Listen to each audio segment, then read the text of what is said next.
Allow me to speak. I am here on my last term. I am not coming back to this parliament. Allow me to express myself for the future of Uganda. We are not going to tolerate this nonsense and backbiting and undermining the whole principles of democracy.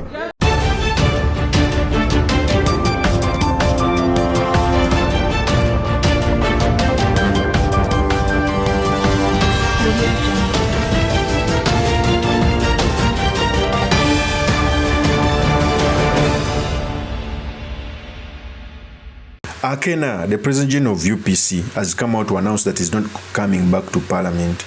Akena of recent has been building UPC in Lango sub-region, and he has the ambition of running as president. So the purpose of this video, I've come to give you the fair chances of Akena. What is he doing? And does it have an effect in the opposition or in the ruling party? But most importantly, the sedimentaries we can learn from the politics of our nation. But before I do this, I want to let you know that if you're new to this channel, please subscribe. And for watching this video from a different platform, please head on to YouTube, type in Sula Mawagri. There's a lot of content of this nature. If geopolitics and economics is what you want, this will be definitely the right channel for you to subscribe to.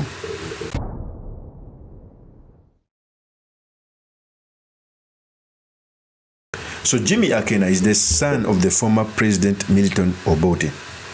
Very many people are not following this guy, but he is trying to build a stronghold in the Lango sub-region. Even before him announcing to run as president, Lango sub-region has been a stronghold of the UPC. In fact, UPC has more members of parliament than any other party. Okay? In fact, the opposition for a long period of time, most especially like FDC and NUP in the last election, didn't do well. Although Bobi Wine got a lot of votes, by the way. In fact, if you look at Lango sub-region, Bobi Wine used to, at the entire vote, he got like 37% against MUSEVENI's thuggery of something like 70% on the presidential level. But in parliament, it is UPC. Okay, so Akena announcing to run for the president, it is more likely that he will get the vote basket of the Lango sub-region, which Gen. Museveni has been harnessing. So it will have an effect on Gen. Museveni's votes. I keep on telling people that to fight dictatorships, sometimes you fight them through balkanization of a country. What does it mean? Is to get strong contenders in each and every region so that they can contain those votes. It was done during Moi, where Moi would win by 37%. It can be replicated. The only danger is getting a person from a region who cannot galvanize the vote. Case in example, in the 2021 general election, Amria to Oboye ran, but Teso sub-region was won by General Kaguta Museveni.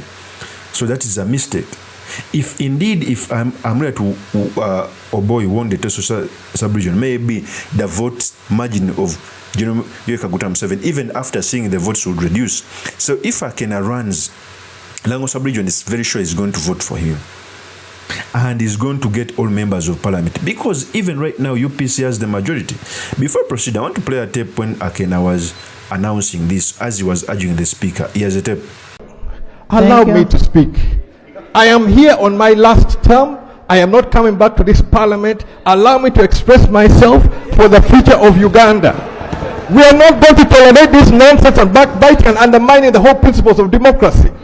We have put ourselves on the line. I said before anybody, I'm ready to go to State House just for a cup of tea. I cannot, no, Madam Speaker. This, first calm down. Calm down. When my country is going into a mess, we're going into an election, we're undermining the election, I will not be calm. First, calm down. That is Jimmy Akena. So you clearly see, and by the way, I keep on telling people that in bigger democracies, there is no political party that is strong across the country. None. Gen. Museveni here, by the way, the reason as to why NRM seems to be everywhere is because of coercion. They beat other opposition leaders. But even doing that, some regions slide out. 2021, Buganda was out, Busoga was out. Okay? So there is no strong party that can be in the entire country. The earlier opposition leaders know this, the better. In fact, if we didn't have a dictatorship, every party would have a stronghold. It is normal even other bigger democracies, very, very normal. And it is even more common in our African settings because we have different tribes, we have different religions, and political parties are formed on the basis of those. Let nobody lie to you. For example, in Kenya, a party can be strong in a certain region, in another region it's not there, and yet it takes state power. So it's incumbent upon opposition leaders to understand that there is a need to work together, that no political party can be strong everywhere. Even NRM does that in coercion, beatings, gerrymandering, and stealing. If you're in a bigger democracy, no party could cut across. It is very possible.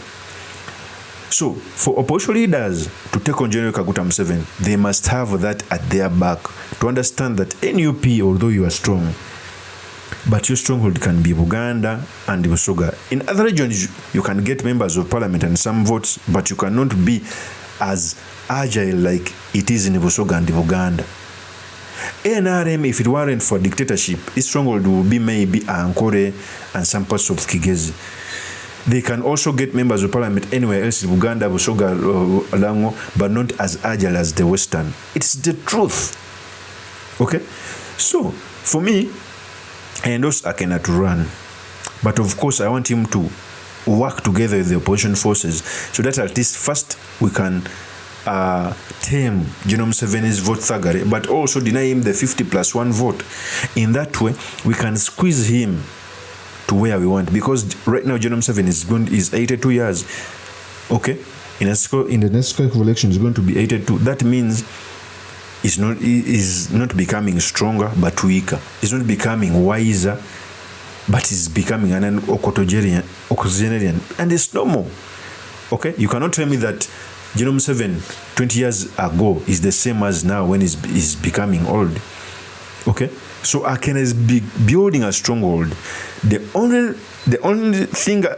only barrier he faces is UPC is stationed in Lango sub-region. Even in other areas, they cannot afford standing candidates. Parties like NUP, they can stand candidates even in the Lango sub-region, Teso, Western, but UPC is stationed in the northern, and that is a risk of disaster.